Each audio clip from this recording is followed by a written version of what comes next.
大家好，今日咱真欢迎孙朴如理事长来甲咱分享一个主题。今日要讲的题目就是选材也是选材讲选举保证金的制度。咱就请朴如来开始。好，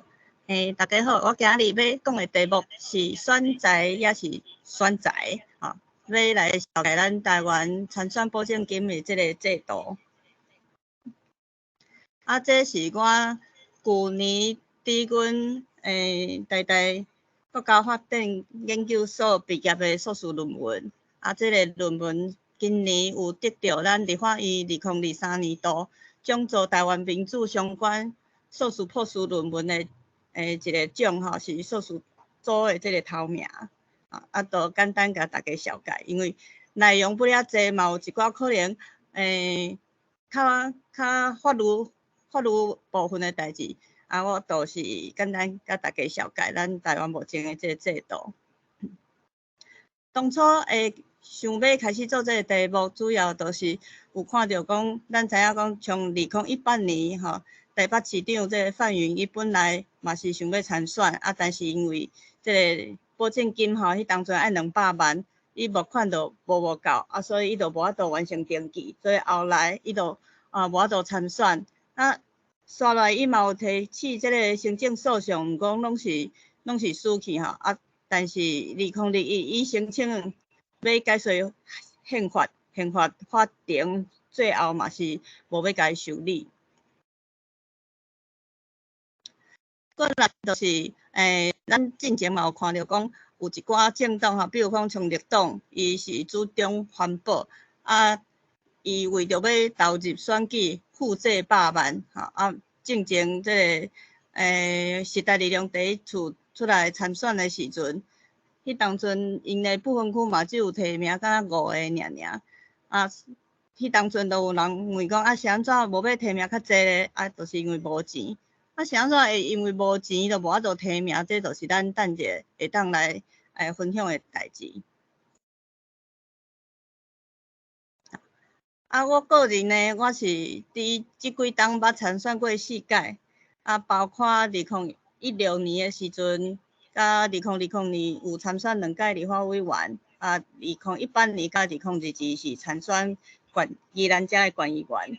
头一届参选的时阵，就有甲一个朋友，就是伊是画迄个漫画，就甲伊请教讲，伊有一张图，我真介意毋知会当甲伊靠来做我的文宣。结果伊当阵就讲安尼授权，因为迄当阵遐无较熟啦，所以迄当阵伊就讲，若是授权，大概安怎的费用安尼。我就迄当阵就甲讲，真实的，因为迄当阵我的迄个选举的这个费用较无够所以就可能暂时都无法度请你来授权。伊了解了后，伊就替我画一幅图，伊就写讲一个独立参选人若是要参选，伊就会拄着讲，咱这个选举保证金的这个这个饼挡伫头前，互大家无法度，就是想要参选就要参选，就是有一个算是亲像定安尼，就是甲你挡掉咧。所以我后来做这个题目，就是要来探讨台湾选举保证金的问题。因为这个问题其实真侪人有讲过但是伊拢最后拢不了了之安尼政府伫遮侪档以来，伊嘛拢无啥物较大的讨论甲变化所以就是有真侪人大概讲，但是讲了拢无结果所以咱头先就爱为法规来看这个法规到底是安怎规定？咱伫即马咱的公职人员的选举罢免法第32条第1项内底都有规定讲咱若要登记做候选人的时阵，就要纳这个保证金。这保证金的数额就是你爱纳偌济，就是由选举委员会来先期公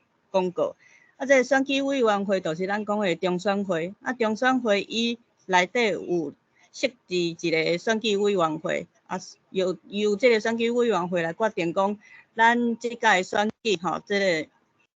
个保证金的数额是偌济。啊，伫遮先提醒讲，咱袂去讨论总统的部分，因为总统、副总统的选举，伊是另外一个法律，伊是总统、副总统选举罢免法，毋是公职人员选举罢免法，所以咱今日这讨论内底袂去讨论到这个总统的部分。啊，先甲大家说明。啊，咱这制度吼，以早是安怎咧？以早还无保证金的时阵吼，比如讲伫1980年代之前，伊就是亲像这个候选人有可能爱考试啊，啊嘛有可能是爱透过其他人替你联署啊，也是讲爱政党甲你推荐。伫1980年代的时阵，咱才有这个动员戡乱时期的这个公职人员选拔法立法了后，才有这个需要纳保证金的这个规定。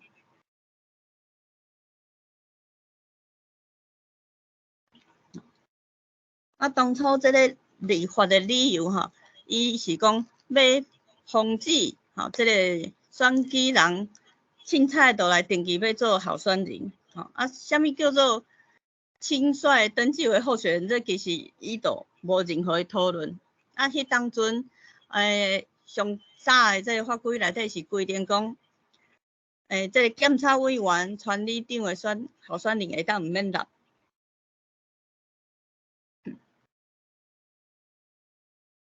过来就是到1989的时阵，伊阁有增加一个新的规定。就是政党的推荐的候选人吼，伊的保证金会当纳一半就好。啊，迄当阵伊用的这个立法的理由，就是讲爱互因一个优惠。但是到底是安怎要互因优惠？事实上，都无正详细这个记载。过来吼，到这个规定到1994年的时阵，就大法官解释，伊都有讲吼。咱若是讲，这个政党推荐的候选人，只需要纳一半，吼，伊就等于讲是互这个无政党的候选人吼，就需要付这较悬的保证金，就会造成一个无合理的差别。所以后来吼，这都是判定讲伊这是违宪，所以这个规定后来伊就取消啊。啊，搁后来搁有另外一个1998年的时阵，搁有另外一个解释，虽然伊是针对总统、副总统，吼，伊伫联署的过程中间，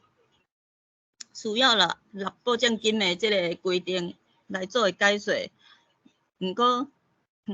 后来就是甲保证金有关的相关的诉讼，基本上伊拢是用同款的见解去推论吼。伊迄当阵就讲，伊就是为着防止人民凊彩来参选，吼，啊，要避免来消耗这个社会资源，所以因大法官认为这是伫合理的范围内底去做一个适当的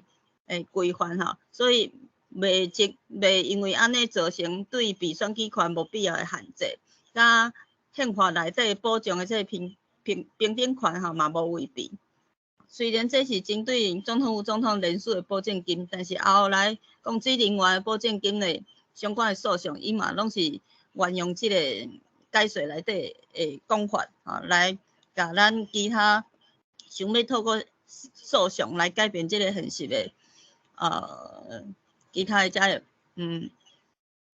诉讼拢甲推翻。啊，搁后来到2005年的时阵，迄个落跑美国籍的这个李庆安吼，伊都有提案讲要删除传理长毋免纳保证金的这个规定，所以后来伊嘛受罚讲保证金吼，传理长嘛爱纳，所以对2005年开始，咱所有的公职人员去选举的时阵，拢有需要纳保证金。所以咱即马吼都会当看到讲，咱伫这个中选会伊伫选举公告内底有一个立法委员候选人登记的公告，就是每一届选举之前，伊拢有这个登记公告，伊内底就会甲你讲，你若是要来登记，需要准备啥物款的资料啊，等等的吼，伊内底都会有一条。你若是要申请登记，你要来这保证金，一个人是20万，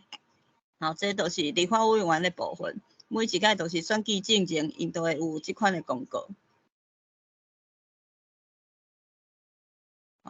所以咱伫这个法规内底，其实有3个方面需要探讨，就是伊这个法规的目的性，甲伊的合宪性吼，伊是毋是必要唯一，而且对人民的权利侵害上细一个手段。第二就是数额伊的合理性，是毋是透过这个数额，也是讲这个手段吼，就会当达到咱立法的目的，而且甲咱侵害参政权会当做一个平衡。过来第3点就是替代方案，咱敢有其他的手段会当达到同款的目标，但是会当都毋免透过保证金这个手段咧。但是咱今日因为时间的关系，就袂去讨论到遮有，但是会当互大家理解讲，咱法规基本上不管是啥物款的法规，其实拢爱去讨论到伊的这个法规的目的性，甲伊的手段是毋是有互相会当配合安尼。咱拄则有讲到讲这个保证金，伊就是中选会伊会来公告这个数额。那目前咱台湾的这个保证金每一种公职人员的数额是安尼，立法委员是20万，咱这直辖市的市长是150万，过去拢是200万，一直到去年的选举，才第一届有降价这个保证金的做法所以对200万变做150万。过来就是咱这直辖市的议员，伊是20万，县市长是20万，县市议员是12万，乡镇市长是12万，乡镇市民代表是5万，甲村里长是5万所以每一种的数额拢无共款，但是到底当初因是安怎去决定这个数额？我伫过去相关的记录内底，其实因拢无探讨，因都是有几个数字大家画咧，最后就决定一个数字。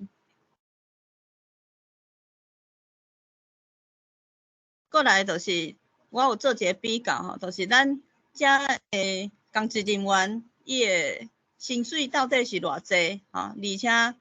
伊这个保证金的金额，甲咱现主是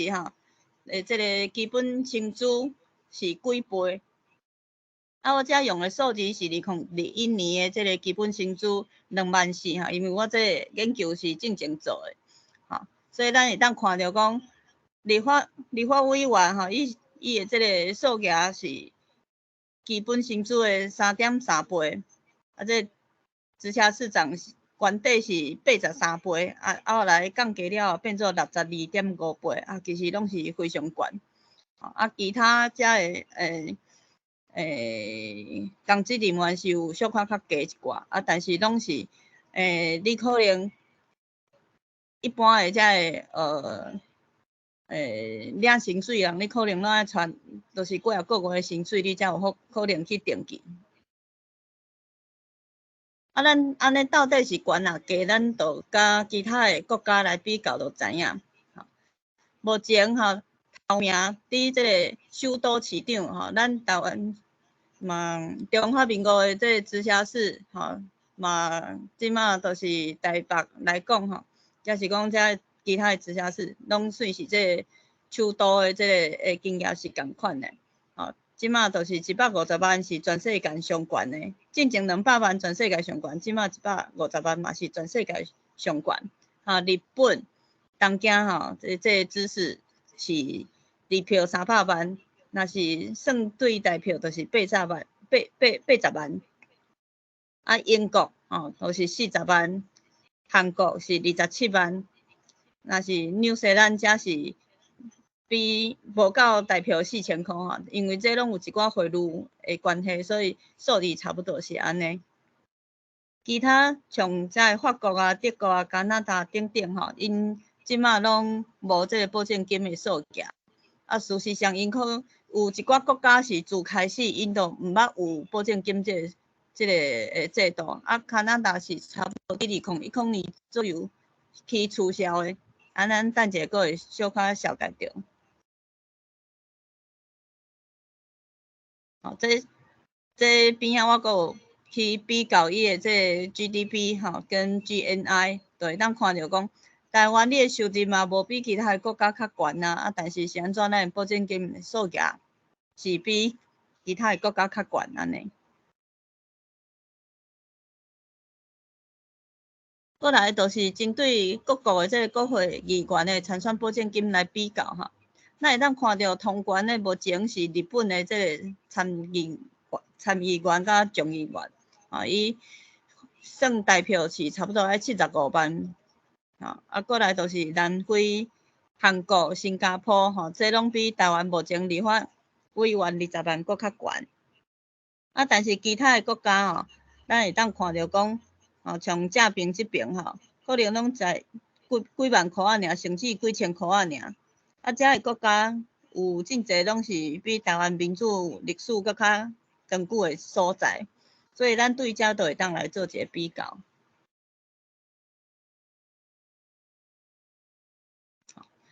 所以我后来嘛有去研究即个数字的变化吼，因为阮开始参与选举，也是讲对下当投票开始，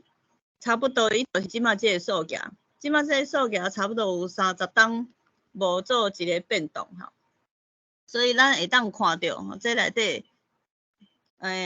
像以早可能伊只要2万、3万、4万、5万左右吼，后来你看咱差不多就到1989、1990年代左右，伊就变2倍、3倍安尼起跳，吼，像县市议员嘛是，吼，这县市长嘛是，像这直辖市的议员自开始可能1万通箍，后来就变做2万箍、5万箍，最后变做20万。这中间是安怎要安尼调整？啊，这数字安怎定出来？咱对过去的这开会记录内底，伊拢无详细记载，就只是讲因伫这个会议内底讨论讲要安尼调整，啊，伊就安尼定啊。伊嘛毋捌有任何社会的这个探讨吼，嘛毋捌有任何伊是安怎计算出来的一个标准，互大家了解，啊，都是因决定就决定啊。啊，立法委员的部分，以早嘛是可能对4万几箍，后来变6万箍，后来变可能差不多12万，啊，最后就变20万，嘛是拢伫1989到1995这个年代吼。过来这个直辖市的这个部分，因为伊是对1994年才开始有通直选哈，以早拢是官派，啊，以早都是200万，啊，一直到这个2022年，就是旧年这个选举的时阵才有调整，降低到150万。所以大家有大概发现一个时间点吼，从头前这2个，伊开始起价起正济的时阵，差不多都是1989年，对于这个时代开始，迄当中有啥物差别咧？敢有人知影？若是大家观察都会当发现，伊都是差不多伫咱戒严以后吼，都是这1987年、88年这当中吼，这个戒严结束了后，伊这个数额就开始加悬。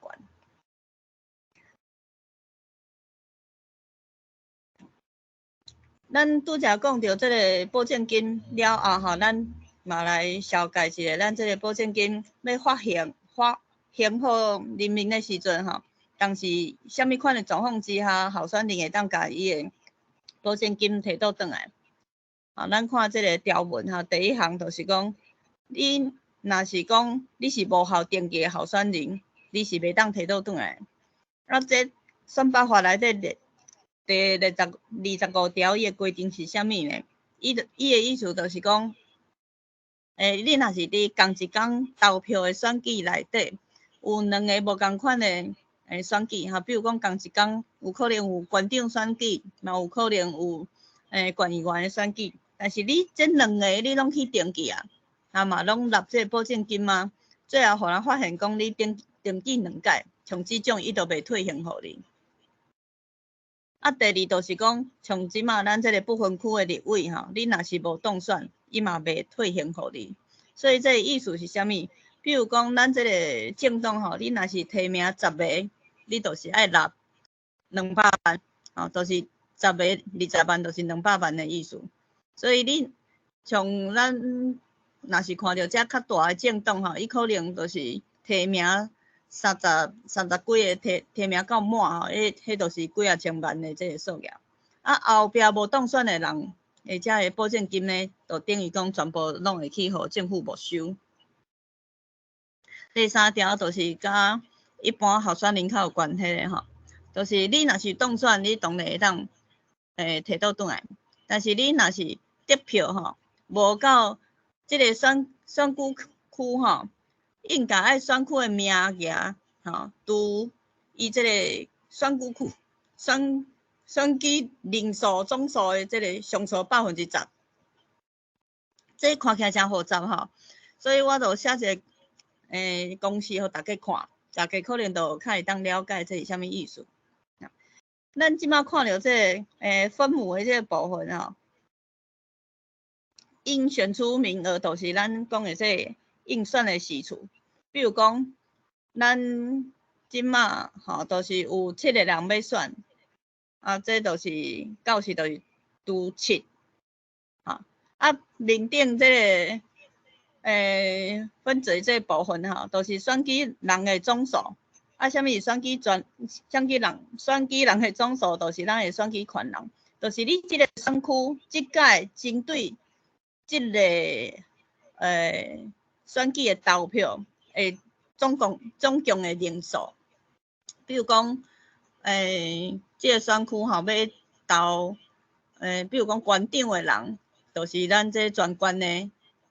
会当投票的人，就是你的选举权人。所以你爱拄这应选出的名额了后，搁乘10%，就等于讲是你会当退还的这个标准。我用数字来互大家看，就较清楚。比如讲你这个选举区吼，会当投票的人有12万，啊，你这个选区要选出5个议员，所以伊就是12万拄这个5。以后搁乘10%，所以就等于讲是差不多2400票。就意思就是讲，你这候选人你爱摕到至少2400票，你才会当甲你的保证金摕倒转来。所以即马这个规定咧，伊会造成啥物款的问题咧？首先就是伊这个规定吼，是全世界只有中华民国安尼使用啦。等者咱会当介绍其他国家差不多是安怎。另外一个就是这个选举人数是会顶动的，比如讲这个选区有人1000人搬入来，可能200人搬出去，所以每一届的选举这个人数拢会无共款。过来就是讲每一届投票，伊的投票率是无共款的。比如讲像咱知影讲。有的时阵可能有人感觉讲我上班无用啊，所以我都无去投票。那是讲天气上歹啊，都无去投票。等等有各种的原因造成讲遮个会当投票的人无去投票。所以你用这个，就等于讲你若是投票率悬甲投票率低，拢会影响到你是毋是会当甲你的这个选票这个保证金摕倒转来。过来就是讲。咱知影讲，咱有即个单一甲复数的选区，有2种选区吼。啥物叫单一选区？单一选区就是讲，咱即个选举区只有选出一个候选人，就譬如讲像总统，也是讲县市长即种，你只有选一个，你就等于你最后你要拄的这个分母都是1，所以你到时爱退还的即个。票数都爱较悬，这会造成啥物咧？就是每一个所在伊参选的风险会无共款。这用看的可能较无法度理解吼。阮等者过来小解。比如讲，其他国家发行的规定吼，一般都是用得票率去看，你得票率的这10%，也是讲3%、5%，伊拢是每一届选举拢共款，每一个人拄着的嘛拢共款，只要你是共一种选举。台湾目前即种规定，伊会造成啥物款的问题咧？就是咱看到，这是我用2018年咱宜兰遮的这个县议员的选举来做一个例咱会当看到讲，咱宜兰市选举人数较济，所以伊要选的时数就较济。最后伊算出来，伊会当比如讲你得票只要有2.14%，你就会当甲你的保证金摕倒转来。但是咱看到比如讲三星因为伊的人数比例较少，所以伊只有选一个县议员，伊就会造成啥物状况咧？造成讲你需要得到13.94%的票，你才会当甲你的保证金摕倒转来。所以等于讲，阮伫宜兰县要参选县议员，每一个候选人，你无共款的乡镇，你就会拄着无共款的这个发行的这个票数。像三星伊就是特别悬，伊就是爱1899票，你宜兰市就特别低，也是讲从总位伊就是只要1028票。但是我拢共款是参加这个县议员选举是安怎？我每一个人每一个所在参选，结果风险拢无共款。这是我认为讲，这个法规本身设计有一寡较无好的所在。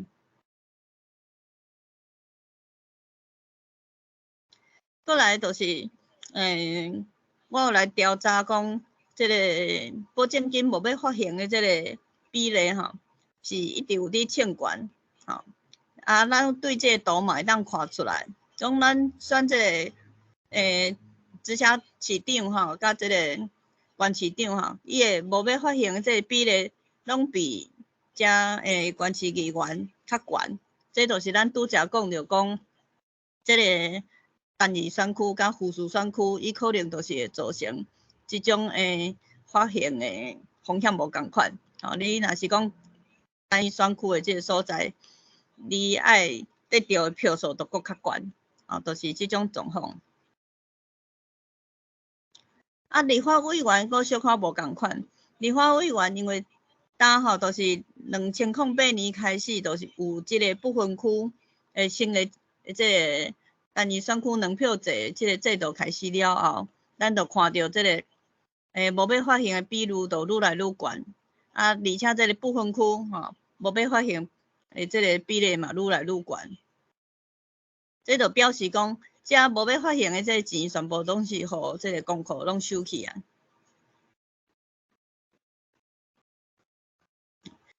针对像保证金的这个制度的改变咱因为过去有真侪讨论，官方的伊的态度咧，就是讲伊认为这个保证金就是要保证咱要来参选的人拢是足有心的、足有诚意来参选的而且因为这个保证金的数上到大全部拢是中选会者赢啦，所以就表示讲法院认为咱打的这个保证金是有符合这个比例原则，这就是我头拄有讲到讲咱进前这个大法官解说有影响到遮法官来做判断的一个影响。另外嘛有人讲到讲为着要互这个选举的品质会当搁较提升嘛有人建议讲，咱这个里长的保证金应该要提悬到10万因为参选人若是大复杂就是变足济时阵，其实会浪费行政资源这是咱官方的态度。过来就是内政部遮的官员嘛讲到讲，咱这保证金是一个一般的民主国家拢普遍有伫使用所以而且因为咱选举拢爱有足大的人力物力、社会成本咱就是要避免讲有人凊彩就来登记来做候选人，会浪费资源所以就爱去有即个保证金的制度应该维持吼，安尼才会当去平衡。啊，但是到底消耗什么款的资源吼？而且到底伊爱开偌济钱，甲候选人济少敢有关系？其实到今即个官方拢毋捌提过任何相关的资料，也是讲证据，也是讲数字来说服大家。吼，所以在我的研究内底吼，都有摕到一个 International IDEA 公布伊的统计资料，在因的统计吼，伫178个国家内底，只有34个是有选举保证金制度的，啊，这内底无包括台湾、香港即种地区吼，拢是国家来做单位，吼，所以咱看到讲这178个国家内底，只有差不多19%，吼，有选举保证金制度。过来，我毋知讲，对电脑看是毋是会较细腻吼？啊，毋过我倒是有去比较讲，因为政府既然讲吼，即个民主国家吼，一般拢有采用，所以我就来甲即个 economics， 就是即个经济学人的即个杂志，伊逐当拢有做即个民主指数的排名，甲即个民主指数的排名摕出来吼，就是来比较讲头几名的即个国家吼，伊本身有保证金制度无？所以我来比较这前20名的时阵，就发现讲，这内底无保证金制度的占多数。好，第一名迄个 Norway， 伊就是无。啊，纽西兰第二名，伊虽然有，但是伊的经验数额非常低。过来像 Finland、Sweden、Iceland、Denmark 等等，伊拢全部拢无即个保证金的制度。啊，台湾虽然讲伊伫全世界排第8名，看起来敢若是足民主的，但是事实上，咱若这都是会当甲拄则政府讲的迄句话甲拍枪。啊，咱看后壁，这个名次较后壁的吼，像这个后壁这几个国家吼，拢是有这个选举保证金的制度吼，所以会当比较出来讲，一般来讲有保证金制度的民主，吼，这个国家的民主程度相对是较低，吼，较歹。啊，无选举保证金的国家是相对较悬、较头前的。啊，我即两个表吼，有用无共款的色去甲标出来。咱看到这较蓝色的这个部分吼，都是对研究了后，就有发现讲，这蓝色的部分是以早英国的这个殖民地，吼，因为英国是全世界第一个开始有实行这个选举保证金制度的所在，伊是伫1931年的时阵开始，所以后来伊的这个殖民地国家吼，嘛有去受到伊的影响，所以在因的选举内底拢有使用这个选举保证金的制度。啊，目前阁有保留的嘛，差不多拢是这个国家。啊，另外咱看到这红色来表示的，基本上以早若毋是讲共产国家吼，也是讲就是有较威权的这个时代，因这个国家毋但就是有保留这个保证金的制度，啊，而且相对来讲这保证金的数额嘛会相对较悬，啊，这是对研究内底去得到的结论。好，啊，过来就是讲，咱一直咧讨论，是毋是讲参选人若是愈侪吼，即个办理的经费都会愈悬。我就利用我家己参选的经验去做一个假设吼，我就是假设讲，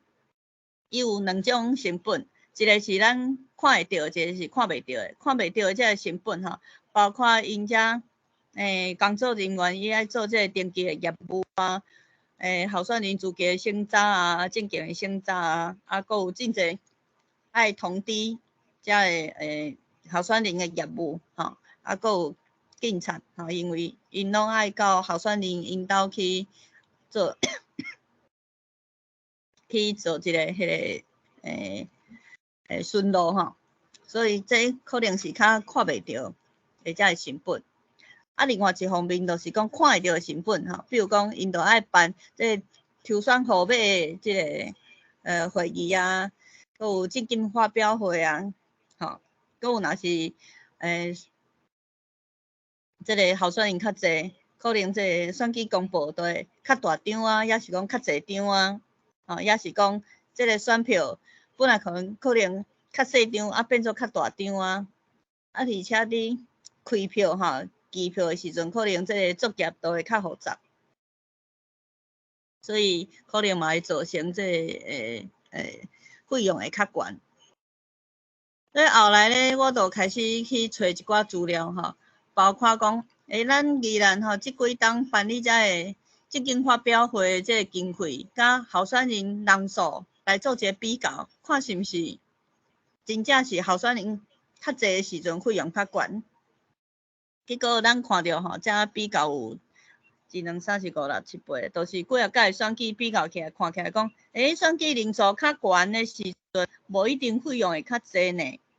啊，较低的时阵嘛，无一定费用会较少。所以这两项代志敢若无啥相关。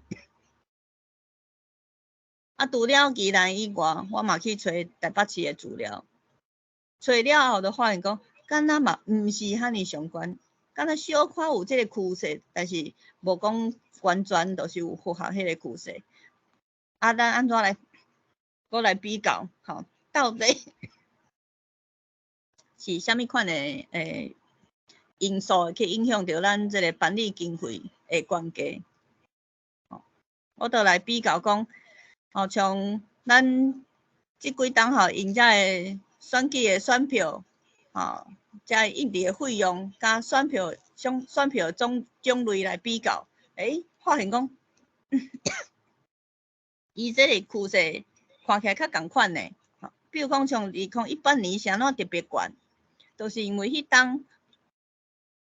除了有这个5合1的选举吼，就是县市长、县长、议员吼、县市乡镇市长吼、乡镇市代表甲参议长5合1的这个选举以外，阁有10个公投，所以会当看得出来讲，这个选票要印的费用都特别悬，啊，甲公报嘛是小可有关联性，所以我就推论讲，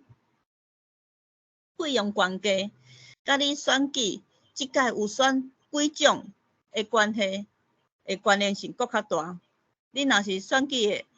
即届选的物件愈济，你的这个选举的费用就愈悬。啊，比如讲2020年是选立委甲总统，伊的费用就较少，因为伊的选票就只有3张，都是总统、副总统、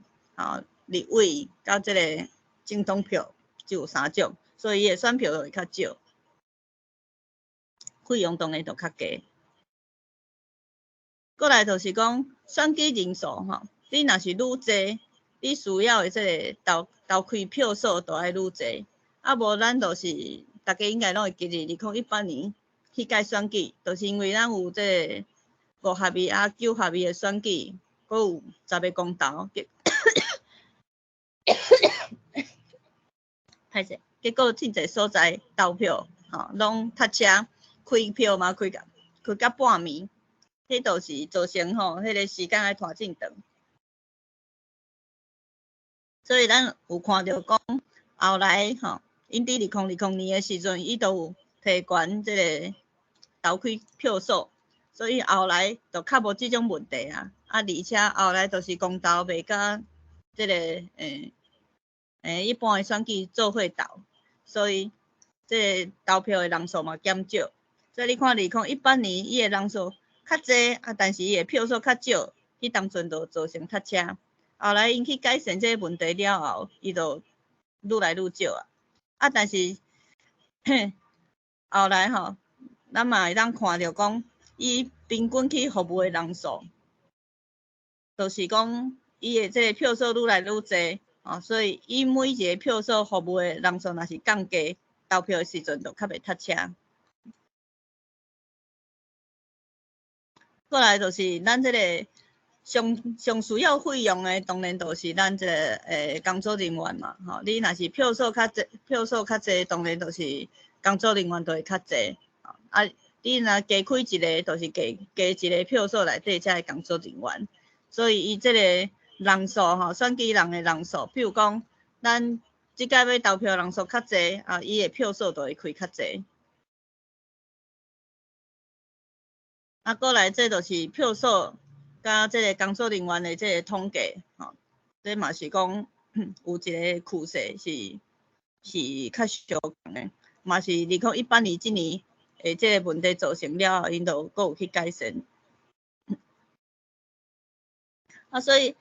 这个票数人数，除了这个爱去投票人数较侪以外，阁有选票种类，吼，就咱看到2018年种类特别侪。伊需要的工作人员的人数嘛，搁较侪，所以后来我就推论讲，这个选举吼，通开钱会去影响到钱侪少的，就是即区的投票的人数侪，甲即届选举吼爱投票的这个种类较侪的时阵，伊的成本整体成本就较侪，但是因为从公布选票等等，才会印刷的费用其实是拢差不多，伊拢是固定的，所以而且伊是伫进前伊就会定好讲咱即届选举，你若是要编预算的时阵，伊就有一个标准，比如讲选票一张可能，比如讲0.5块，公布一份可能3块，所以你不管人数侪少，你拢是爱伫即个经验内底去甲伊完成，所以伊颠倒袂因为讲你选票可能印较长，也是公布的即个页数较侪，你就变因为即个候选人增加，就影响到你的费用。这就是一个趋势，我迄当阵调查出来。因为时间的关系，所以我遮就先甲大家先介绍我即个论文的结论。头一个就是讲，咱即个候选人吼。参选的态度，伊是毋是认真吼，也是伊凊彩来参选，基本上是无法度透过有纳保证金无来检查吼，而且是无法度通过即个函性的即个检验，因为即个法律的部分咱今日无分析，所以遮就是甲大家简单说明。第二就是讲，咱即个保证金的数额吼，因为伊欠缺一个实质来去做一个平衡的机制甲单位，比如讲伊是啥物款理由吼，比如讲即届人数增加偌济，也是讲因为啥物款原因，阮需要增加，阮才会增加，完全无。若是要增加是用啥物款的标准去增加，拢无。所以这应该是讲咱的立法单位应该去思考的代志，因为你若是讲变做讲我即个中选会也是选举委员会，我想要悬就悬，想要加就加，安尼就等于讲无一个真正去思考着啥物款的数额，才袂去影响着人民参政权的即个权利，是目前是欠缺即个机制。过来就是讲吼，过去遮的参选人数有变化，大部分是因为环境甲选地的这个变化来造成。比如讲，1987年戒严了后，当然就有较侪人会去参选。1992年国会全面来改选，也是讲1998年省议会改选，伊遮原地做省议员的，伊走去选立法委员，也是走去选其他的遮个公职人员，才会造成讲后一届相关的选举伊的人数增加。过来就是村里长，自2000年的时阵开始有这个事务费，一个人差不多是4万几块。今年敢